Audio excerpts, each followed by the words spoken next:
l'origine du projet actuel remonte à cette incorporation d'un doctorant congolais au sein du laboratoire, puis de son intégration comme membre à part entière du staff scientifique et de cette volonté commune de restituer à la région d'origine, de lui faire bénéficier des acquis scientifiques que ce membre du staff avait accumulé et de rendre quelque part cette expérience de manière concrète dans cette région qui, il faut bien le dire, est un peu déshéritée. C'est une problématique très mal connue et très mal étudiée au Congo par manque de connaissances et par manque de méthodes d'investigation. Et donc nous avons décidé alors de faire coïncider cet appel ARES, donc le PRD, à la problématique du choléra, avec comme objectif majeur de diminuer, si possible, la morbidité d'abord.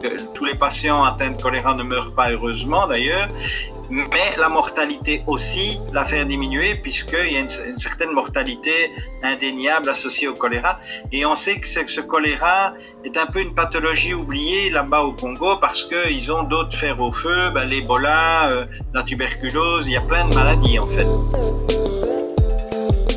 Un des objectifs du projet, c'est de rétablir une connexion entre les académiques qui travaillent à l'hôpital de Bukavu, mais aussi dans d'autres institutions liées à la santé, de reconnecter ces académiques et ces enseignants à la DPS, donc la division provinciale de la santé, qui elle-même est très directement concernée par la lutte contre le choléra, puisque c'est le premier niveau politique, de reconnecter ce niveau-là aussi au ministère de la Santé publique et puis, si possible, bien évidemment, avec le niveau central de Kinshasa. Faisant partie de cet objectif, il y a la volonté d'améliorer la formation des enseignants de manière à ce que la problématique du choléra fasse vraiment partie du bagage qui est enseigné, alors que ce bagage-là, pour l'instant, est assez bien négligé, parce que justement la politique de lutte contre le choléra n'est pas très claire. Ce projet est aussi associé 2 doctorats,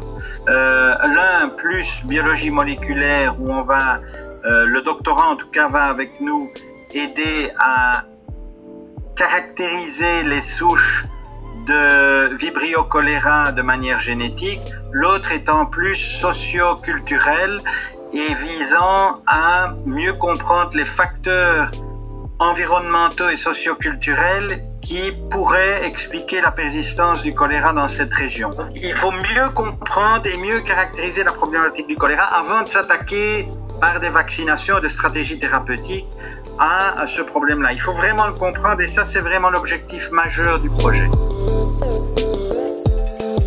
On doit aussi donner des armes à ces primo-intervenants. Donc, un des objectifs du projet est aussi de développer des tests de détection rapide.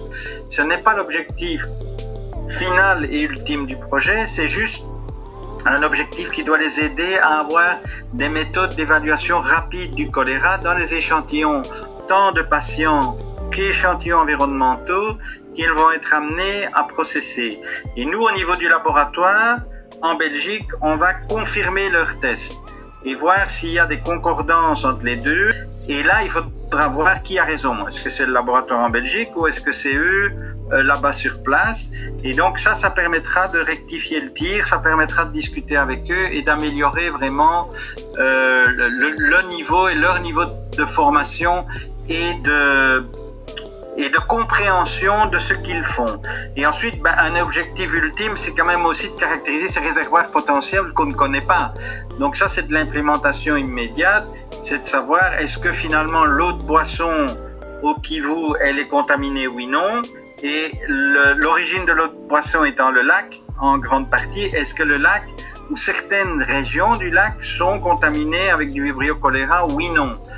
Donc ils vont pouvoir fermer des portes ou les maintenir ouvertes. Et s'ils les maintiennent ouvertes parce qu'il y a un intérêt, ça permettra alors d'avoir une politique de lutte contre le choléra qui est beaucoup plus claire parce que basée sur des constats scientifiques.